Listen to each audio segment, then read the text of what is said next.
Hello बच्चों, आप सभी लोग एम फॉर मैथ्स देख रहे हैं। हम प्रश्नावली 4.3 कर रहे हैं। ये उसका प्रश्न चौथा है। सवाल क्या है?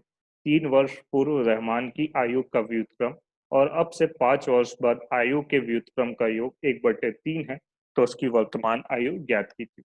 तो रहमान की 3 साल पहले आयु निकालो, उसका व्युत्क्रम निकालो। 5 साल बाद की आयु निकालो, उसका व्युत्क्रम निकाल लो। और दोनों को जोड़ दो तो कितना आएगा बेटा? योग 1/3 आएगा। ऐसा अपने को करना है। तो 3 वर्ष पूर्व की आयु निकालना है रहमान की, तो अपने पास रहमान की वर्तमान आयु तो होनी ही चाहिए। अगर वर्तमान आयु नहीं होगी तो भूत और भविष्य की आयु कैसे निकालेंगे बेटा? इसलिए जो जरूरी है उसको अपन मान लेते हैं। माना कि रहमान की वर्तमान आयु, रहमान की वर्तमान आयु बराबरी से एक्स वर्ष है। ठीक है, तो अब पहले ये निकाल लेते। 3 वर्ष पूर्व रहमान की आयु कितनी होगी बताओ? रहमान की आयु कितनी होगी? थोड़ा सोचो बेटा, कितनी होगी? देखो, 3 वर्ष पूर्व की आयु निकालना है। अगर आप अभी 15 साल के हो, नॉर्मली 10th क्लास में बच्चा 15 साल का होता है, तो 3 साल पहले आप कितने साल के होंगे? 12 साल के। तो कैसे निकाला बेटा? 15 साल के आप अभी हो, 3 साल पहले जाना है, इसलिए 3 साल क्या कर दिया आपने? माइनस। वैसे अभी रहमान एक्स साल का है, 3 वर्ष पूर्व की आयु निकालना है, तो एक्स में से कितने वर्ष घटा देंगे बेटा? 3 वर्ष घटा देंगे। ऐसे ही 5 वर्ष बाद, 5 वर्ष बाद रहमान की आयु कितनी हो जाएगी? 5 वर्ष बाद रहमान की आयु कितनी हो जाएगी बताओ?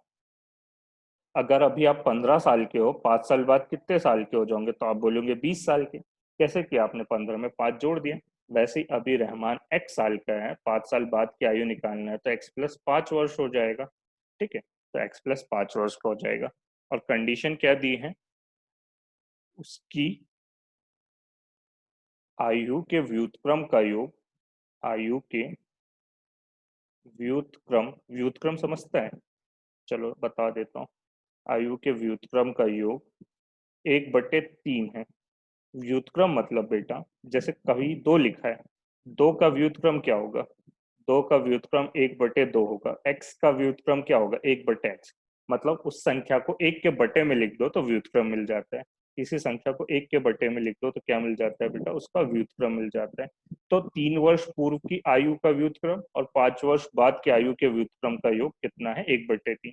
3 वर्ष पूर्व की आयु कितनी है बेटा? x/3, और उसका व्युत्क्रम निकालेंगे तो x 1/x-3 आ जाएगा। तो योग निकालना है इसलिए प्लस लगाया। 5 वर्ष बाद की आयु x प्लस 5 है और उसका व्युत्क्रम निकालना है, तो 1/x+5 हो जाएगी। और इसका योग किसके बराबर है बेटा? 1/3। तो व्युत्क्रम समझ में आया? किसी भी संख्या को 1 के बटे में लिख दो तो क्या मिल जाता है? उसका व्युत्क्रम मिल जाता है। ठीक है, उसका उल्टा मिल जाता है। ठीक है, अब देखो, इन दोनों को जोड़ना है। फिर से वही वाली बात, इन दोनों को जोड़ना है तो कैसे जोड़ेंगे भाई? इन दोनों को जोड़ना है तो कैसे जोड़ेंगे? लघुत्तम लेके। अंश और हर, अंश हर का लघुत्तम लेंगे। अब लघुत्तम निकालते नहीं आता, इसलिए दोनों के दोनों नंबर को लघुत्तम में लिख देंगे। दोनों के दोनों नंबर को लघुत्तम में लिख देंगे और तिर्यक गुणा कर देंगे। x+5 का गुणा 1 में करेंगे तो x+5, और x-3 का गुणा 1 में करेंगे तो x-3 बराबर इसे 1/3। ऊपर देखो, x में x जोड़ दिया तो 2x, 5 में से 3 घटाया तो धन का 2। नीचे गुणा करा, x का गुणा x में किया तो x², x का गुणा 5 में किया तो 5x, 3 का गुणा x में किया तो 3x, 3 का गुणा 5 में किया तो 15। धन और ऋण ऋण। थोड़ा सा और सिंप्लीफाई कर लेते हैं यहाँ पे।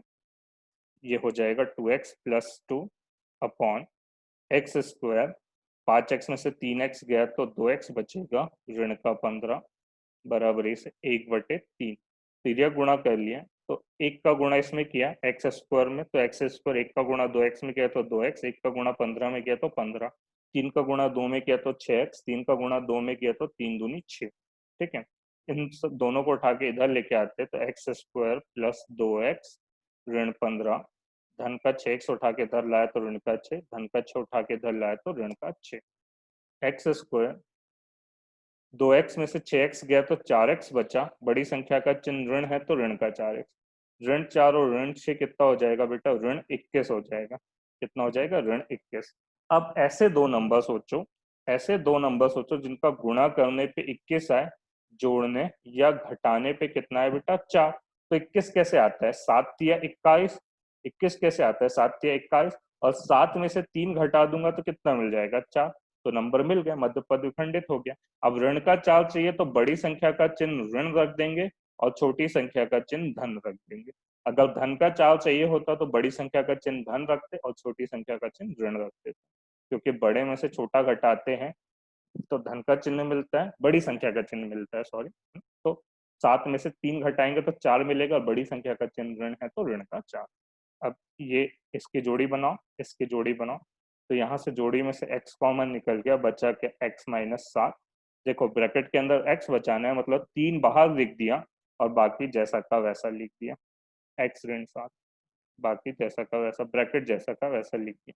देखो ब्रैकेट के अंदर क्या बचाना है, x, ये क्या है बेटा, 3x, तो 3 बाहर लिख दिया और ब्रैकेट को पूरा जैसा का वैसा लिख दिया। अगेन x-7 कॉमन निकल जाएगा, बचेगा क्या, x-3 बराबरी से 0। एक बार x-7 को 0 के बराबर ले लो, एक बार x-3 को 0 के बराबर ले लो। तो -का 7 इधर आएगा तो +का 7 हो जाएगा, और धन का 3 इधर आएगा तो -का 3 हो जाएगा। अब x के 2 मान मिल गए अपने को। x के कितने मान मिल गए बेटा, 2। x बराबरी से 7 और x बराबरी से -3। अब बताओ कौन सा आंसर होगा, ये वाला कि ये वाला, ये वाला आंसर होगा। क्यों, आयु ऋणात्मक नहीं हो सकती, आयु ऋणात्मक नहीं हो सकती। ठीक है, ऐसा लिख देंगे इसके नीचे और आंसर डाल के, आंसर अतः रहमान की वर्तमान आयु, वर्तमान आयु x बराबरी से 7 वर्ष होगी।